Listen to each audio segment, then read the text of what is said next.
stop sign here for us at a three-way intersection when it should only be for them? No cop, no stop. Is the Dodge Viper a good road trip vehicle?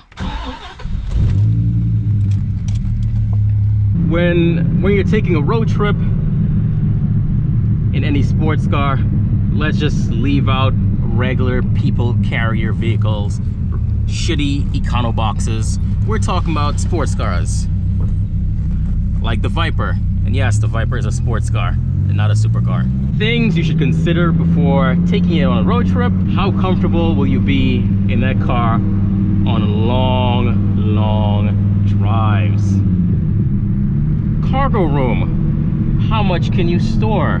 If you're traveling with a co-pilot, you're both gonna have a lot of bags. Most of you may want to consider fuel economy, but if you're driving something like a Viper, no one actually gives a shit about MPGs. Am I right or am I right? I certainly don't give a shit about MPGs. And also reliability. Nobody wants to take a road trip in an unreliable vehicle. Okay, let's start off with the most obvious one. What's with girls and Jeeps, bruh? I just don't get it. We'll start with the two most important points. For me, it may vary for you. Cargo capacity and comfort. This is a road trip after all. With the Dodge Viper, it has enough room for a small suitcase or two very large, soft overnight bags, which is more than enough for a road trip. I have taken this specific GTS on overnight trips with the Wi-Fi, that's the wifey, with my Wi-Fi, my bags, her bags, and a small water cooler, just fine, without having to rely on cabin space for storage, because nothing ruins a trip more for me than using cabin space as storage. The next big thing to consider, comfort. How comfortable are you going to be on a long journey? Once again, speaking from experience, I've taken this specific car all the way from Colorado Springs all the way back to Central Texas. Now, for the ride quality, yes, it is stiff. It's a sports car. It's supposed to be stiff, but it's not enough. It's not so stiff as to where your back is going to be hurting. Your back won't be aching after a long drive. What I did find, however, for me is because of the pedal placement, remember the pedals are offset slightly to the left from the wheel, offset left from where your ass is centered on the seat. So while you're sitting there, you know, holding the gas for most of this trip, your foot or your leg is angled this way, which is fine for the left leg, but for the right, for me, it was murder. But after a couple of hours, specifically my right knee.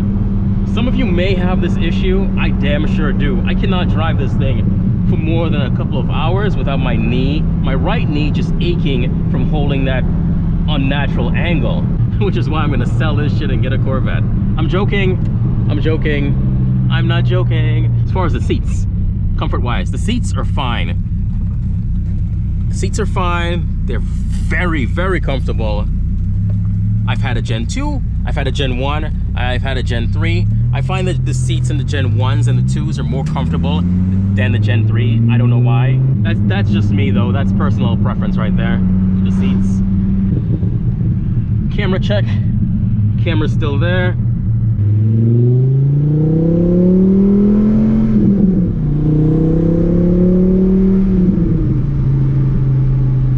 Whoa, calm down, Seabiscuit.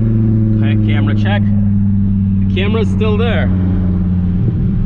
But yes, seats are just fine, comfortable. AC works, heater works, so that's gonna keep you hot or cool depending on the climate you're in. You can slide forward, slide the seat back as necessary. You cannot recline because there's no back seat area, so there's nothing behind the front seats basically. So if you want to recline, you're kind of screwed there.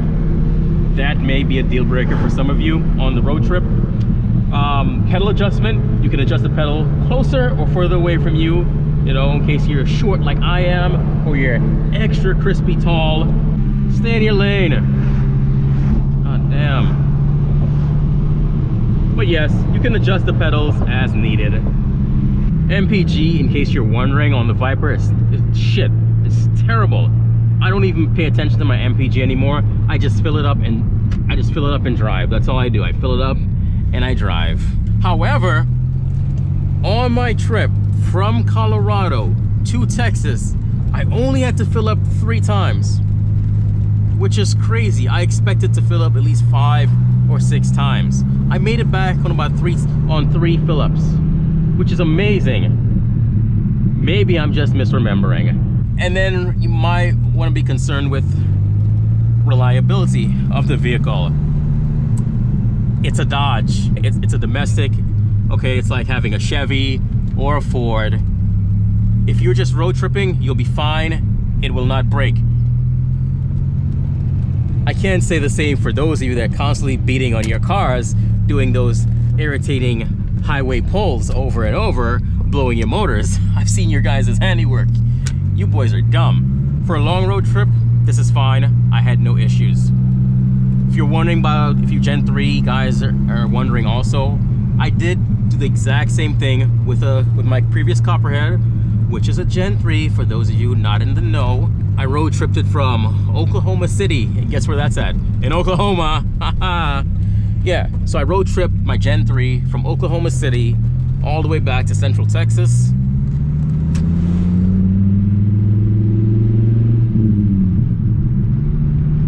And it's pretty much the same, except, so here's where the convertibles and the RTs fall short. This is the only thing for road trips where it falls short. You don't get that trunk space. You lose some trunk space. I'm not trying to be biased because I have a Gen 2 coupe. I'm speaking the truth because I've had 2 convertibles. Actually, I've had a Gen 3 convertible and a Gen 1, which is a Targa. So I know firsthand about the trunk space. If you're like me and you pack light for road trips, you'll be fine. 2 soft bags, small cooler, you're good to go. If you're like one of these idiots that look like want to bring the biggest suitcase they can find, then this is not for you. Ah, yellow Viper, yellow Ram. Another department where the Viper falls short on road trips. This is for the Gen 1s all the way to Gen 3s. I can't speak for the Gen 4s or 5. I would assume they're the same. Lack of cruise control. I would have loved, I could have really used cruise control on my road trips. It would have given my right knee a much needed break. Don't you fucking dare, lady.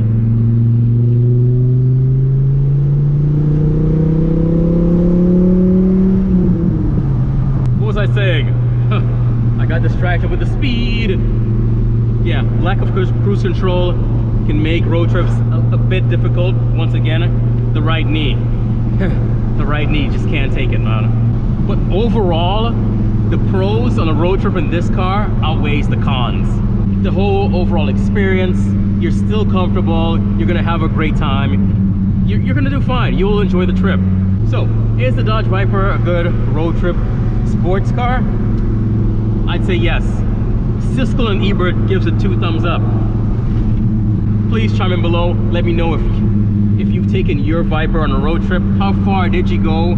Where was your start point? Where was your end point? How long was the journey? Did you enjoy it? Was it a completely smooth, event-free trip? If you had any problems on the trip, mechanical issues, anything at all, please let us know. I'm really interested in knowing that. If you enjoyed this shitty video any way, shape, or form, please share, like, subscribe, all that good junk, and I'll catch you cool cats later. Peace and chicken grease. Pew pew pew. Finger guns.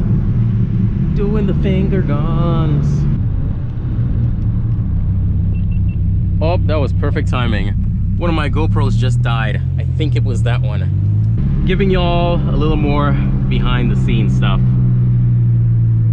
For those of you that are curious or interested in making videos of your own, you want to do these POVs, you got to wear something ridiculous like this on your head.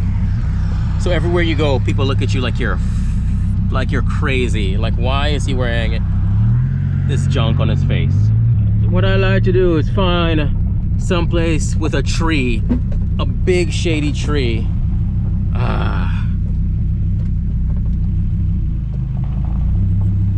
So I can tend to the cameras. Ta-da! Off. Yeah, man, that worked out perfect. Except for that GoPro falling off at the start of the video.